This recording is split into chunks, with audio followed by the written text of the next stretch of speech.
નમસ્કાર મિત્રો, કેમ છો? મજામાં ને? આશા રાખું છું કે તમે, તમારો પરિવાર, તમારું મિત્ર વર્તુળ બધા કુશળ હશો, મજામાં હશો. ટીમ થિંકર વ્યૂઝ તરફથી અન્ય એક બુક રિવ્યૂ પોડકાસ્ટમાં તમારું સૌનું હાર્દિક સ્વાગત છે. શું તમને લાગે છે કે સાઇઝ ડઝ મેટર કહેવત પુસ્તકોને પણ લાગુ પડે છે? વેલ, મારું મંતવ્ય એવું છે કે પુસ્તકનું જો આ એકમાત્ર લક્ષણ ન હોય ને તો તેનાથી કોઈ ફરક નથી પડતો. ખરેખર જો લેખક માટે કહેવા માટે થઈ અને એક સારી વાર્તા હોય અને સૌથી અગત્યનું તેને કેવી રીતે કહેવી તે જો જાણતા હોય ને તો વાચક ચોક્કસપણે તેનો આનંદ લઈ શકે છે, તે ટૂંકી હોય કે લાંબી હોય. મિત્રો, હું નીચે ડિસ્ક્રિપ્શનમાં કેટલીક ટૂંકી વાર્તાઓ જેના વિશે અમે અમારા મંતવ્યો અને સમીક્ષાઓ રજૂ કરી છે તેની લિંક્સ મૂકી દઈશ, જેથી તમે પણ તે ફોલો કરવી હોય તો કરી શકો. અને જ્યારે ટૂંકી વાર્તાઓને સંગ્રહમાં એકસાથે મૂકવામાં આવે ને ત્યારે વાર્તાઓ રસપ્રદ હોવાને કારણે આ પેકેજ થોડું વધારે રસપ્રદ બની જતું હોય છે. હું નીચે ડિસ્ક્રિપ્શનમાં એવા કેટલાક વાર્તા સંગ્રહો જેના વિશે અમે અમારા મંતવ્યો શેર કર્યા હોય તેની પણ લિંક્સ મૂકી દઈશ, તેથી તમારે જો તે ફોલો કરવી હોય તો તે પણ તમે કરી શકો. આજે આ યાદીમાં ઉમેરો કરી અને હું શ્રી આર.વી. રમન દ્વારા લખાયેલી ટૂંકી વાર્તાના સંગ્રહ અમાવસ, જે અંગ્રેજી પુસ્તક છે, તેના વિશે મારા નિષ્પક્ષ વિચારો અને સમીક્ષાઓ તમારી સાથે શેર કરવા જઈ રહ્યો છું. આ ઈ બુકમાં 2 રસપ્રદ વાર્તાઓ છે જેના નામ છે અમાવસ અને ગુલશન પાંડે. મિત્રો, પુસ્તકની સામગ્રી વિશે ચર્ચા કરતા પહેલા ચાલો આ પુસ્તકના મુખપૃષ્ઠ પર એક નજર નાખીએ. જેમ કે તમે આ પોડકાસ્ટના કવરમાં જોઈ શકો છો તેમાં પુસ્તકનું મુખપૃષ્ઠ કંઈ એટલું બધું આકર્ષક તો છે જ નહીં. તેમાં ખાસ કરી અને કાળા અને સફેદ એટલે કે બ્લેક એન્ડ વ્હાઇટનો ઉપયોગ કરી અને મિનિમલિસ્ટિક અપ્રોચને ફોલો કરવામાં આવ્યો છે. આમ જુઓ ને તો વાસ્તવમાં તે અમાવસ એટલે કે અમાસ શીર્ષકને પ્રતિબિંબિત કરવાનું કાર્ય કરે છે. એટલે તમે એને પુસ્તકના શીર્ષક અને સામગ્રી સાથે સુસંગત ગણી શકો છો. હું આ મુખપૃષ્ઠને રાઇટ ઓફ જ કરી દેત, પરંતુ આ પુસ્તકને થોડું ઘણું રસપ્રદ બનાવતું હોય તો તે છે સ્ટ્રીટ લેમ્પવાળી શેરીનું પ્રતિબિંબ. જો કે એ કહેવું યોગ્ય જ ગણાશે કે આ પુસ્તકનું મુખપૃષ્ઠ કોઈ મજબૂત છાપ છોડવામાં નિષ્ફળ જ જાય છે. અને આપણે જાણીએ જ છીએ કે ખરીદીના કે વાંચવાના નિર્ણયો માટે લોકોને પ્રભાવિત કરવામાં મુખપૃષ્ઠ ખૂબ જ મહત્વપૂર્ણ ભૂમિકા ભજવે છે. એટલે આ પુસ્તકનું મુખપૃષ્ઠ આ દ્રષ્ટિએ જોઈએ તો તે પોતાનું કાર્ય સાધારણ રીતે કરે છે તેમ કહી શકાય. મિત્રો, વાર્તાઓ વિશે વાત કરવી અને તેમાં સ્પોઇલર્સને અવોઇડ કરવા એ હર હંમેશ પડકારજનક કાર્ય રહે જ છે. પરંતુ ટૂંકી વાર્તાઓની સમીક્ષા કરતી વખતે તો આ કાર્ય વધારે દુષ્કર બની જતું હોય છે, કારણ કે જ્યારે આપણે પુસ્તકમાં આપેલી ટૂંકી વાર્તાનું ઇવન વિહંગાવલોકન પણ કરીએ ને ત્યારે પણ એમાં વાર્તાનો થોડો ભાગ તો જાહેર થવાનો જ છે, અને ટૂંકી વાર્તાઓ પોતે જ ટૂંકી છે તો તેમાંથી થોડો ઘણો ભાગ તો સ્પોઇલર તરીકે આવી જ જવાનો છે. તો હું તમને એમ કહેવાનું પસંદ કરીશ કે ભાઈ, હું તો અહીંયા મારાથી બનતો પૂરો પ્રયત્ન કરીશ જ કે આમાં કોઈ પણ સ્પોઇલર્સ ન જ હોય, પરંતુ તેમાં થોડા ઘણા તો રહેવાના જ. તો તમે આગળ સાંભળતા પહેલાં તમે એ વસ્તુ માટે તમારી સંમતિ છે તે કન્ફર્મ કરજો.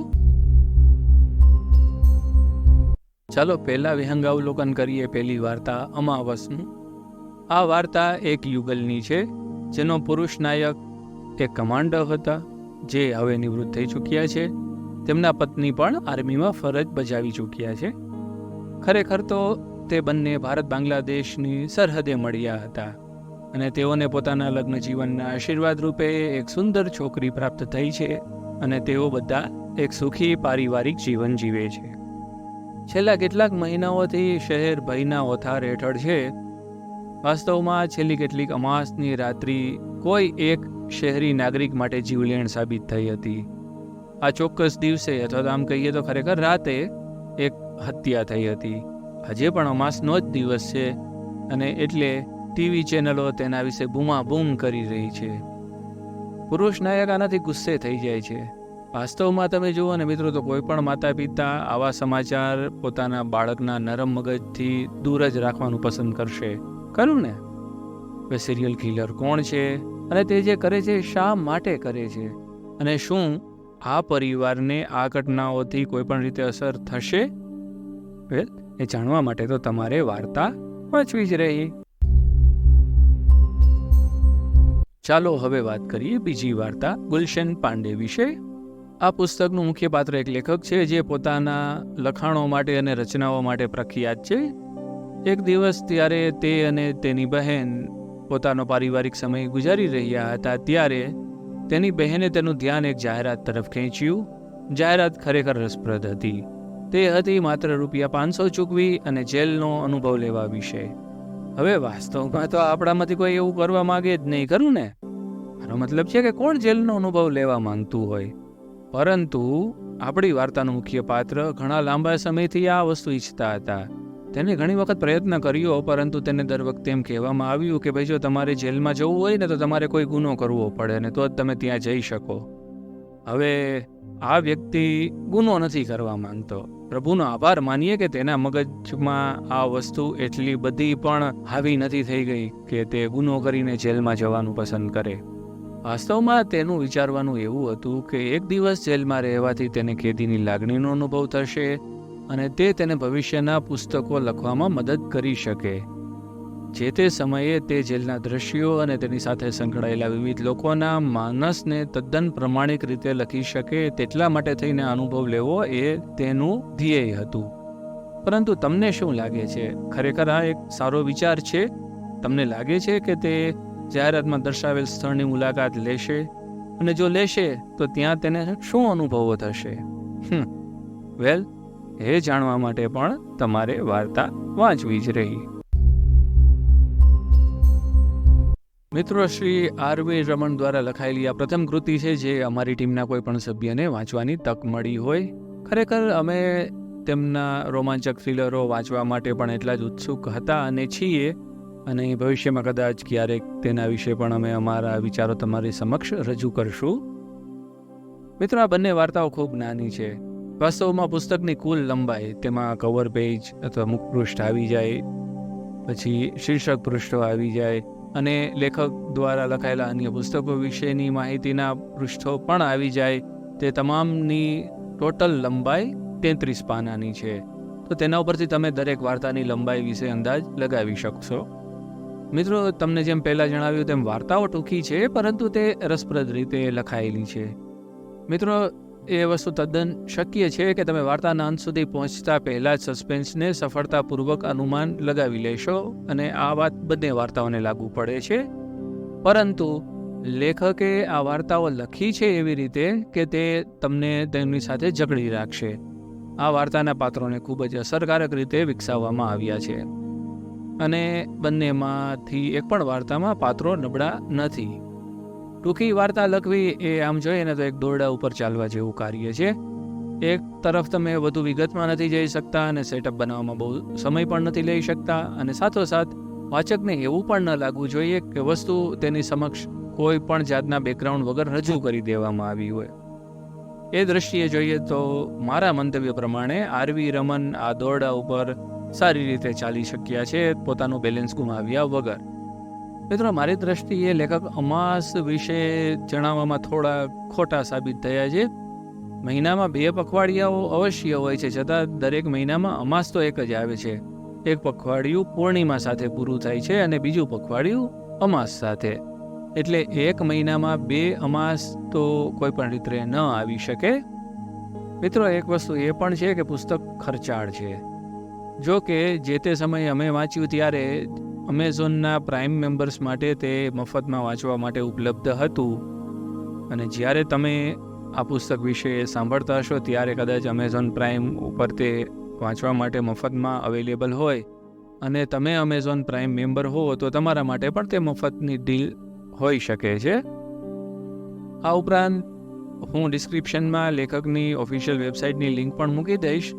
આ સત્તાવાર વેબસાઇટ ઉપર જ્યારે મેં છેલ્લે આ વેબસાઇટ વિઝિટ કરી ત્યારે આ બંને વાર્તાઓ પીડીએફના રૂપમાં વાંચવા માટે મફતમાં ઉપલબ્ધ હતી. બની શકે કે તમે જ્યારે વેબસાઇટ વિઝિટ કરો ત્યારે પણ તે જ રીતે અવેલેબલ હોય. તો જો તમને આ પુસ્તક મફતમાં વાંચવા માટે મળે તો જે તે સમયે તેની પાછળ કરવામાં આવતો ખર્ચ એ તમારો સમય જ રહેશે, બીજું કંઈ નહીં. અને જો તમને થ્રિલર્સ વાંચવાનું ગમતું હોય અને તમારા જીવનની તમે અડધી કલાક એના માટે ફાળવવા માટે સક્ષમ હો તો તમે એના ઉપર ચોક્કસ વિચાર કરી શકો તેમ છો. સંક્ષેપમાં કહું તો એક મોંઘી, ટૂંકી અને રોમાંચક ઈ બુક.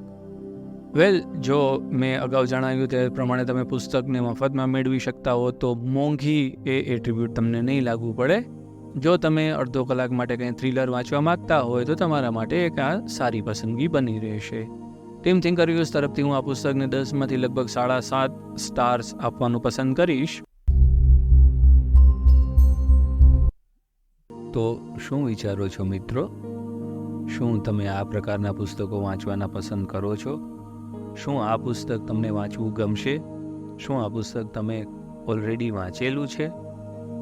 શું માનો છો તમે આ રિવ્યૂ વિશે? કેવો લાગ્યો આ રિવ્યૂ તમને? બીજી કઈ બુક છે કે જે તમે સજેસ્ટ કરો છો કે અમે તેના વિશે ચર્ચા કરીએ? અને આ ચર્ચામાં બીજા કયા પોઈન્ટ્સ અમે આવરી લઈએ તો તમને વધારે ગમશે? તમારા સજેશન્સ, તમારું ઇનપુટ અમારા માટે બહુ મહત્વનું છે. તો ફરી મળીશું અન્ય પોડકાસ્ટ સાથે. ત્યાં સુધી તમને બધાને નમસ્કાર. તમારા પરિવારનો, તમારા લાગતા વળગતાનો ખ્યાલ રાખજો. અને જો તમે આ પ્રકારના બુક રિવ્યૂ અમે રિલીઝ કરીએ ત્યારે તમને નોટિફિકેશન મળતું રહે તેવું ઈચ્છતા હોય તો આ ચેનલને સબસ્ક્રાઈબ કરજો. આ રિવ્યૂ જો તમને ગમ્યો હોય તો લાઈક કરવાનું ભૂલતા નહીં. અને તમારા મિત્રો, તમારા લાગતા વળગતાઓ, સગા સંબંધીઓ જેને પણ તમને એમ લાગે કે આ પ્રકારની બુક, આ પ્રકારના રિવ્યૂ સાંભળવા ગમશે તેની સાથે જરૂરથી શેર કરજો.